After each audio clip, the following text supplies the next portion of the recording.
اعوذ باللہ من الشیطان الرجیم، بسم اللہ الرحمن الرحیم۔ خاور نعیم ہاشمی آفیشل میں آپ سب دوستوں کی خدمت میں عاجزانہ سلام۔ ناظرین، آج کا ہماری کہانی کا جو موضوع ہے وہ تھوڑا سا جذباتی بھی ہے، مختلف بھی ہے، لیکن ہم سب کے دل کی آواز ہے۔ آج کی کہانی کا عنوان تھوڑا سا لمبا ہے، تو آج کی کہانی کا عنوان ہے کوئی بیٹا نہیں جانتا، کوئی بیٹا نہیں جانتا کہ اس کا باپ اس سے کتنی محبت کرتا ہے۔ یہ کہانی شروع ہوتی ہے 1973 سے۔ 1973 میں کراچی سے روزنامہ مساوات کا اجرا ہوا تھا اور اس کے چیف ایڈیٹر تھے خدا کی بستی والے جناب شوکت صدیقی صاحب۔ وہاں خالد علی جیسے لوگ بھی تھے، وہاں ماناز بہن بھی کام کرتی تھی، احفاظ الرحمان بھی کام کرتے تھے، وہاں دلاور فگار بھی کام کرتے تھے، اور کون کون سا دانشور لیفٹ کا ایسا ہوگا جو مساوات سے جڑا ہوا نہ ہو۔ بہت سے لوگ جو آج بڑے نامور صحافی ہیں اور وہاں پر ڈائریاں لکھا کرتے تھے، میں نے منت سماجت کر کے انہیں وہاں پر پرماننٹ اپوائنٹمنٹ بھی دلائی تھی، کیونکہ میرا خیال تھا کہ یہ جو مساوات کراچی کا ماحول ہے یہ تربیت کے لیے انتہائی موضوع ہے۔ تو میں کراچی جنگ میں فلم ایڈیٹر کے طور پہ کام کیا کرتا تھا۔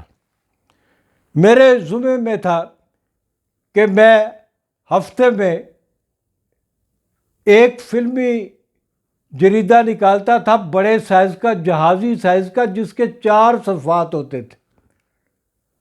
فلمی صفحے کے 4 صفحات بڑے سائز کے پورا کرنا کوئی خالہ جی کا واڑہ نہیں ہے۔ میری خوش قسمتی تھی کہ میرے دوست ٹیلی ویژن پروڈیوسر تھے اس وقت کراچی میں، جناب عارف وقار صاحب، جو اب شاید BBC لندن میں ہیں، وہ وہاں موجود تھے۔ وہ میری ہیلپ کے لیے آ جاتے تھے اور 2 صفحوں کا کم از کم میٹر تو وہی مجھے دے دیا کرتے تھے، اور لاہور سے میں ڈائریاں منگوایا کرتا تھا، خود لکھا کرتا تھا، خود ساختہ انٹرویوز بھی دے دیا کرتا تھا۔ اور ایک دفعہ تو میں نے عجیب و غریب کام کیا کہ میں نے اداکارہ آسیہ کا خط اپنے نام لکھا، خود ہی لکھا اور خود ہی چھاپ دیا کہ آسیہ نے مجھے یہ خط لکھا ہے اور اس میں آسیہ نے مجھ سے یہ گلے کیے ہیں۔ یہاں لاہور میں ایک صحافی ہوتے تھے، مساوات اخبار کے انچارج تھے، انتقال ہو گیا ہے ان کا، زاہد عکاسی صاحب۔ زاہد عکاسی صاحب کو اتنی تکلیف ہوئی اس میرے فنکارانہ جو میں نے ایک کمال کیا تھا کہ آسیہ کا ایک خود ساختہ اپنے نام پہ خط چھاپا تھا، کہ وہ آسیہ کو لے کر ایک بڑے ہوٹل میں چلے گئے اور ہوٹل میں جا کر انہوں نے آسیہ سے میرے خلاف پریس کانفرنس کروا دی۔ اور میں بھی اتنا ذہین تھا کہ اگلے ہفتے پھر میں نے چھاپ دیا کہ آسیہ کا ایک اور خط آیا ہے اور اس میں آسیہ نے لکھا ہے کہ یہاں پر ایک گندا مندہ سا صحافی ہے زاہد عکاسی، وہ مجھے زبردستی پریس کانفرنس پہ لے گیا تھا، میرا پریس کانفرنس کرنے کا کوئی موڈ نہیں تھا۔ تو اس طرح میں کراچی میں صحافت کر رہا تھا، فلمی صحافت کر رہا تھا۔ جب میں کراچی 1973 میں گیا تو اس وقت جو ایکسپریس ٹرین جاتی ہے کراچی، لاہور سے کراچی، اس کا کرایہ 85 روپیز ہوا کرتا تھا۔ میں نے ٹکٹ خرید لی اور جب ریلوے اسٹیشن پہ پہنچا تو دوستو میں نے اپنے والد مرحوم جناب نعیم ہاشمی صاحب کو اپنا منتظر پایا. وہ مجھے وہاں الوداع کہنے آئے تھے اور انہیں دیکھ کر میرے اندر اداسیوں کا ایک سمندر امڈا. میری آنکھوں میں آنسو آئے اور مجھے احساس ہوا کہ باپ کیا ہوتا ہے. لیکن اس کے باوجود کہ اس لمحے مجھے احساس ہوا کہ باپ کیا ہوتا ہے، میں کراچی جا کر پھر بھول گیا تھا کہ باپ کیا ہوتا ہے اور بیٹے کے بغیر باپ کیسے رہ رہا ہوگا. 2 3 4 6 مہینے گزرتے ہیں تو ایک دن ایک آفس کے ساتھی نے کہا کہ تمہارا لاہور سے ٹیلی فون ہے. میں نے فون اٹھایا، فوری آواز پہچان لی. آواز تھی برے صغیر پاک و ہند کے سب سے بڑے اداکار جناب ایم اسماعیل صاحب کی. ایم اسماعیل صاحب کو اعزاز حاصل ہے کہ انہوں نے خزانچی جیسی فلموں میں کام کیا.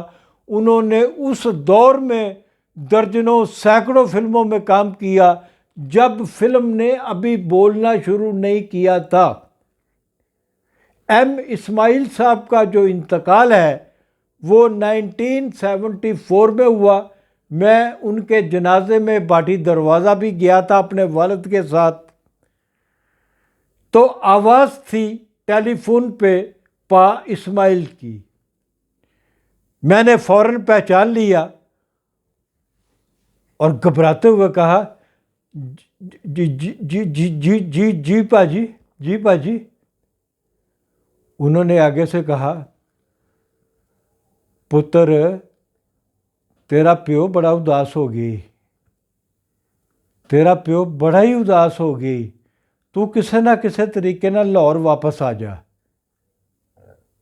میں نے ایم اسماعیل صاحب سے وعدہ کیا کہ میں فوری طور پہ لاہور آنے کا انتظام کرتا ہوں. اس کے بعد میں اپنے چیف ایڈیٹر جناب شوکت کشمیری، جنگلو فیم، خدا کی بستی فیم، کون نہیں جانتا شوکت صدیقی کو. اور یہ میرا اعزاز ہے کہ میں شوکت صدیقی صاحب کی شاگردی میں رہا، ان سے بہت کچھ سیکھا. اور میں بتا نہیں سکتا کہ ان کی محبتیں اور ان کی شفقتیں مجھ سے کتنی زیادہ تھی. بہت پیار کیا کرتے تھے مجھ سے.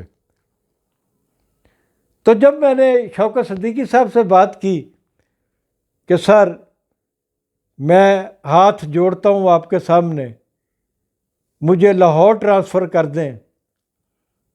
کچھ دیر تو وہ سوچتے رہے، پھر کہا کہ ایک شرط پہ تمہیں لاہور شفٹ کیا جا سکتا ہے. میں نے کہا جی مجھے آپ کی ہر شرط منظور ہے، آپ مجھے شرط بتائیں، میں شرط پوری کروں گا.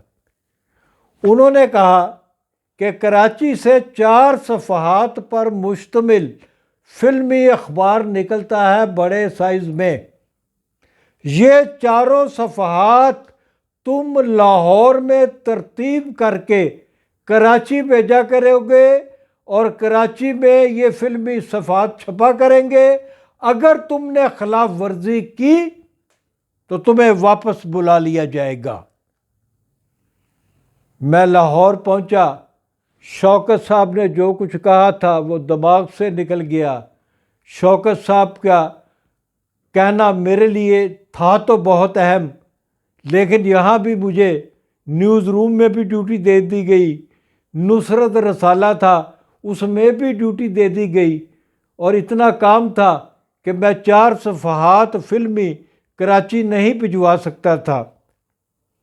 پھر ایک دن کیا ہوا، شوکت صدیقی نے لاہور کے ایڈیٹر اور میرے محترم جناب عباس عطر صاحب کو فون کیا.